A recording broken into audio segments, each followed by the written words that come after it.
नमस्कार दोस्तों, आज की हमारी घटना उत्तर प्रदेश के अलीगढ़ ज़िले से है।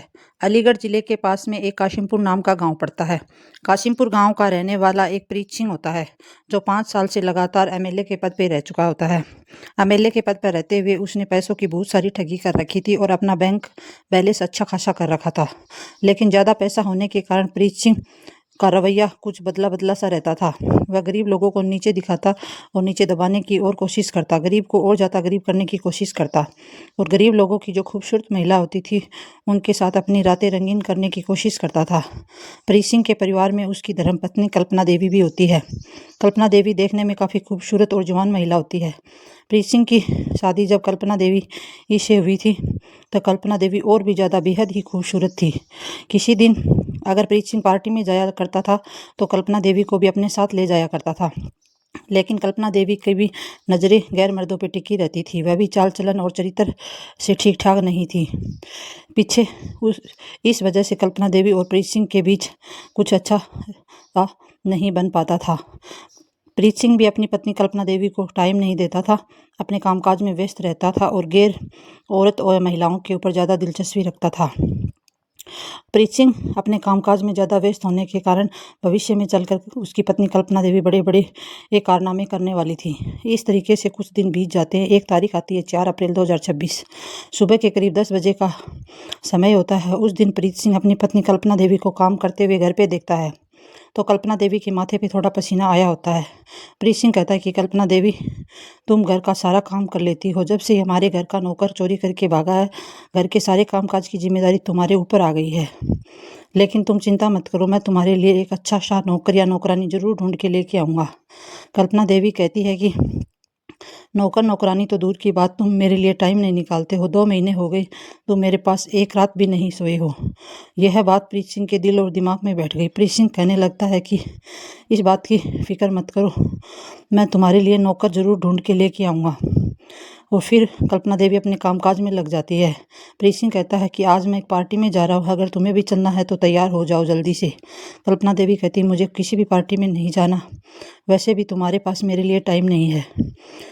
2 महीने के दौरान तुमने एक भी रात मेरे साथ नहीं बिताई। ये बात बार बार कल्पना देवी अपने पति प्रीत सिंह से कहती है। प्रीत सिंह कहता है गुस्से में आके, तुम्हें चलना है तो चलो, नहीं मैं चला जाऊंगा।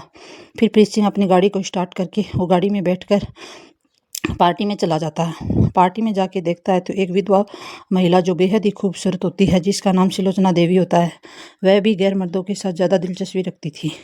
सुलोचना देवी प्रीत सिंह से जैसे ही मिलती है, तो उस रात वह प्रीत सिंह को अपने घर चलने के लिए बोलती है।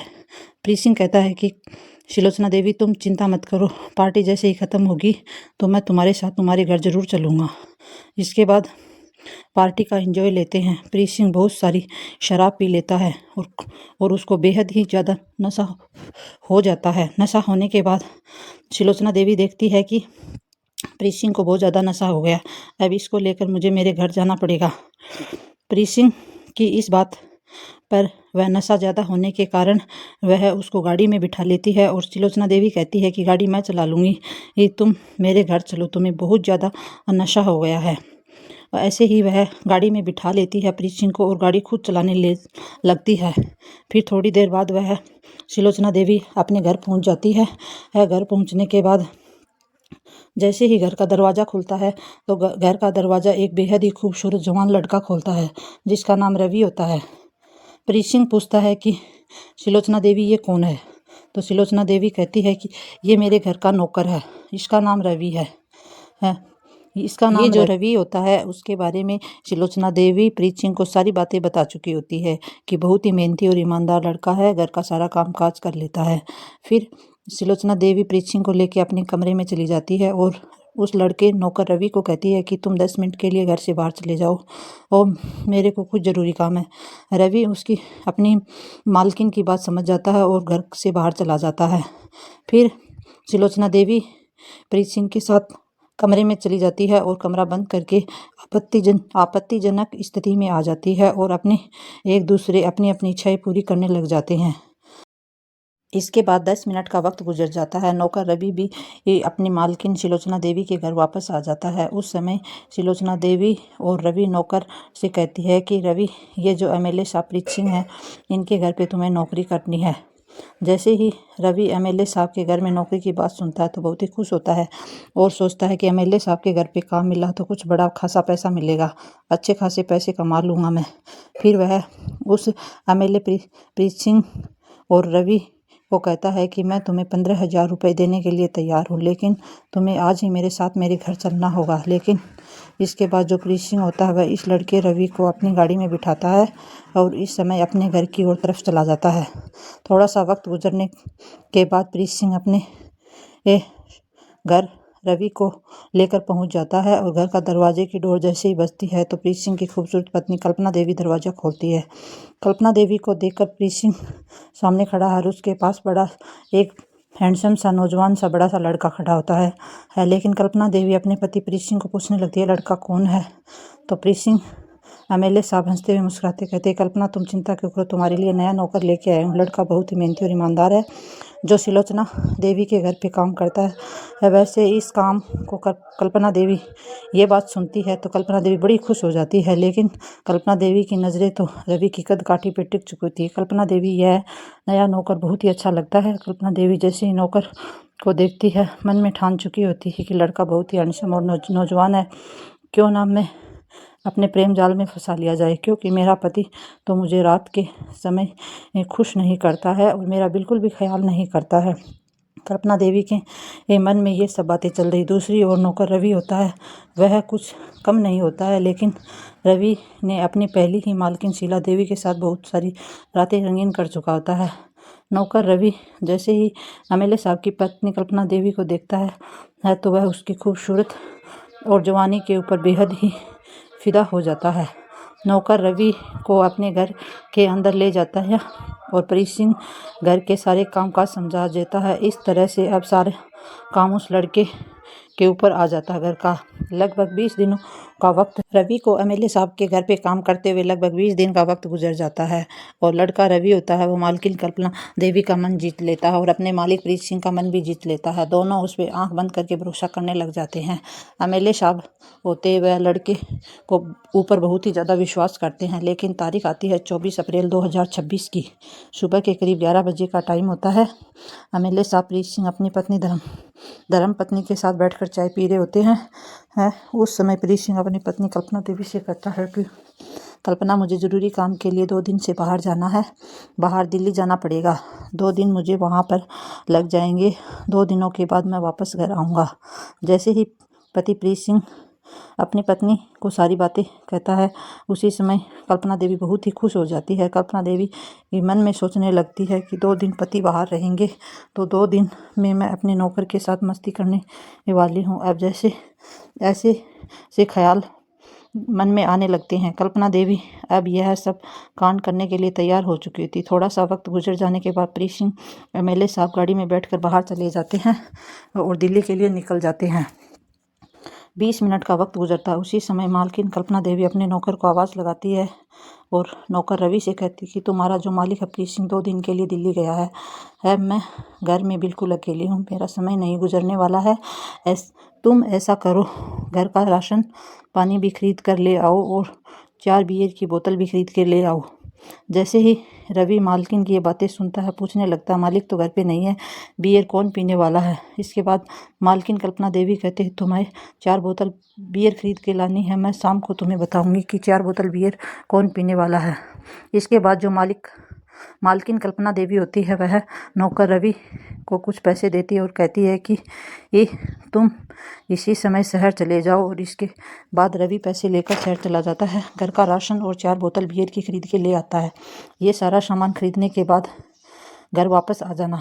जैसे ही रात के करीब 7 बजे के आसपास का समय होता है, रवि नौकर अपनी मालकिन के लिए खाना तैयार कर रहा होता है, लेकिन जैसे ही खाना बना लिया होता है रवि अपनी मालकिन के पास जाता है और कहता है कि मालकिन आपके लिए खाना तैयार है, खाना लगा दूँ क्या? आप खाना खा लीजिए। मालकिन कल्पना देवी कहने लगती है कि मैं खाना नहीं खाऊंगी, बल्कि अब मैं अपने कमरे के अंदर बैठ कर बियर पीने वाली हूँ। आज पूरी रात मैं बियर पीकर गुजारने वाली हूँ।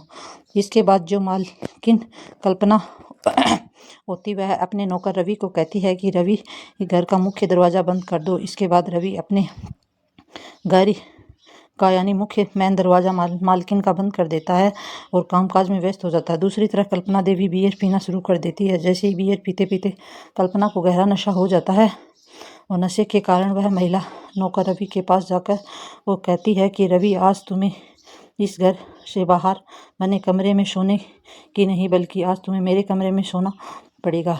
जैसे ही रवि ये बातें सुनता है तो उसके पैरों तले नीचे से ज़मीन खिसक जाती है। लेकिन मालकिन कल्पना देवी रवि को कहती है कि इस काम के बदले मैं तुम्हें पैसा दूंगी। उस समय मालकिन अपने कमरे में जाती है और 10,000 रुपये निकाल के लेके आती है और नौकर को पैसे देती है और कहती है कि हर महीने मैं तुम्हें 10,000 दूंगी।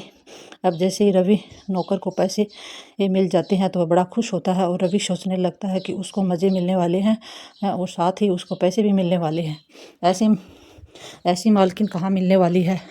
और मालकिन बेहद ही खूबसूरत और जवान होती है। लेकिन बाद में मालकिन कल्पना देवी उसी समय अपने इस नौकर रवि का हाथ खींचकर अपने कमरे में ले जाती है और कमरे का दरवाज़ा बंद कर लेती है। इसके बाद अपने नौकर रवि के साथ गलत रिश्ते कायम करती है। यह दोनों मिलकर अपनी अपनी ज़रूरतें पूरी करते हैं और अपनी अपनी इच्छाएं पूरी करते हैं। दोनों मिलकर यह गलत काम को अंजाम देते हैं।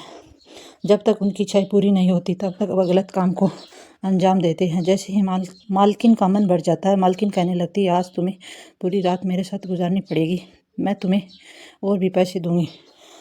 इस तरीके से मालकिन और नौकर दोनों मिलकर आज की पूरी रात गुजार लेते हैं। दोनों अपने अपने गलत रिश्ते कायम कर लेते हैं। इस तरीके से मालकिन ने अपने पति को बिना परवाह किए हुए अपने नौकर रवि को प्रेम जाल में फंसा लिया था।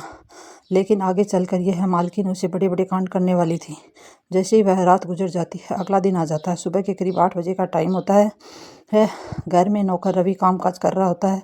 उसी समय घर के गेट पर एक बड़ी सी गाड़ी आकर रुक जाती है और इस गाड़ी के अंदर रवि की पहली मालकिन शिलोचना देवी बैठी होती है। शिलोचना देवी जैसे ही इस गाड़ी से बाहर निकलती है, रवि नौकर को आवाज़ लगाती है। रवि नौकर को कहती है कि जल्दी गेट खोलो। इसके बाद नौकर गेट खोल देता है और अपनी मालकिन शिलोचना देवी को देखकर बड़ा खुश हो जाता है। शिलोचना देवी अब अपने इस पहले नौकर रवि को कहती है कि मैं तुम्हारी मालकिन कल्पना देवी से मिलने आई हूँ, जल्द ही उसको बाहर बुला लो। और इसके बाद नौकर रवि घर के अंदर जाता है और अपनी मालकिन कल्पना को कहता है कि मेरी पुरानी मालकिन शिलोचना देवी आई है घर के बाहर, वह तुम्हें मिलना चाहती है। इस तरीके से अब कल्पना देवी अपने कमरे से बाहर आती है और शिलोचना से मिलती है। शिलोचना का हालचाल पूछती है, उसके लिए चाय भी मंगवाती है और दोनों बैठकर बातचीत शुरू कर देती है। इस दौरान शिलोचना देवी अब कल्पना देवी को कहती है कि कल्पना, मुझे एक दिन के लिए मेरा नौकर वापस चाहिए, क्योंकि मुझे ये घर के छोटे मोटे कामकाज भी करवाने हैं। इसको हिसाब किताब भी काफ़ी बड़ा है। आज मैं इसको हिसाब किताब करने वाली हूँ। लेकिन इस समय कल्पना देवी कहती कि यह नौकर आज तुम्हारे घर नहीं आएगा, तुम इसे कल अपने घर ले जाना। अब जैसे ही यह बात शिलोचना देवी को सुनाई देती है तो शिलोचना देवी इस बात पर शिलोचना देवी को गुस्सा आ जाता है और वह कहने लगती है कि यह नौकर मैंने छोड़ रखा था, मैं चाहूँ तो इसको अपने घर वापस ले जा सकती हूँ। जब ऐसी बातें शिलोचना देवी कहती है तो कल्पना देवी कहने लगती है कि मैं तो मजाक कर रही थी कि तुम नौकर को घर पर ले जा सकती हो।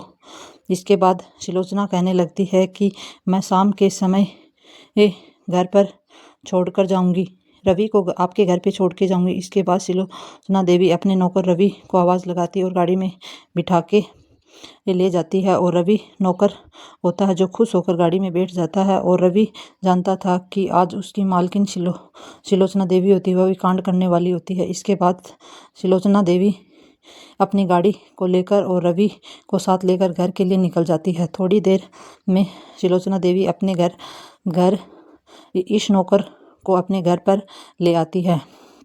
नौकर रवि को वो कहती है कि रवि, जल्दी से अच्छे अच्छे कपड़े पहन लो, इसके बाद मैं तुम्हें होटल पे ले जाऊंगी। अब जैसे ही रवि को होटल की बात कही जाती है तो रवि तुरंत से समझ जाता है कि आज मालकिन क्या चाहती है। इसके बाद रवि अच्छे अच्छे कपड़े पहनता है और गाड़ी में बैठ जाता है और शिलोचना देवी फिर गाड़ी चलाना शुरू कर देती है और शिलोचना देवी अपनी गाड़ी लेकर शहर पहुंच जाती है। शहर में जाने के बाद एक होटल की तलाश कर लेती है। होटल के मालिक मोहन सिंह से मिलती है और एक कमरा बुक कर लेती है। कमरा बुक करने के बाद अपने नौकर रवि को कमरे के अंदर ले जाती है और रवि को कहती है कि मैं तुम्हारे साथ पिछले 2 महीने से वक्त नहीं गुजार पाई हूँ। आज मैं तुम्हारे साथ खूब सारा वक्त गुजारना चाहती हूँ। नौकर रवि कहने लगता है, यह तो बहुत अच्छी बात है, मैं भी तुम्हारे साथ वक्त गुजारना चाहता हूँ। इसके बाद बंद कमरे के अंदर ही मालकिन और नौकर दोनों के बीच गलत रिश्ते कायम होते हैं। शीला देवी और नौकर रवि के साथ भी गलत रिश्ते कायम होते हैं। सुलोचना देवी और नौकर के साथ भी गलत रिश्ते कायम होते हैं। जब तक दोनों की इच्छाएं पूरी नहीं होती तब तक दोनों गलत रिश्ते कायम करते हैं और दोनों की इच्छाएं पूरी हो जाती हैं।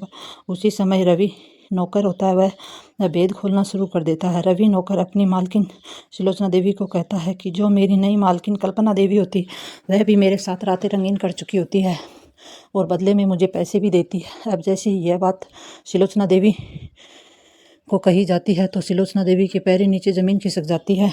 लेकिन सुलोचना देवी सोचने लगती है कि उसका पति जो प्रीत सिंह होता है वह अपनी पत्नी से बिल्कुल भी प्यार नहीं करता है। उसकी पत्नी उसको बिल्कुल भी पसंद नहीं है।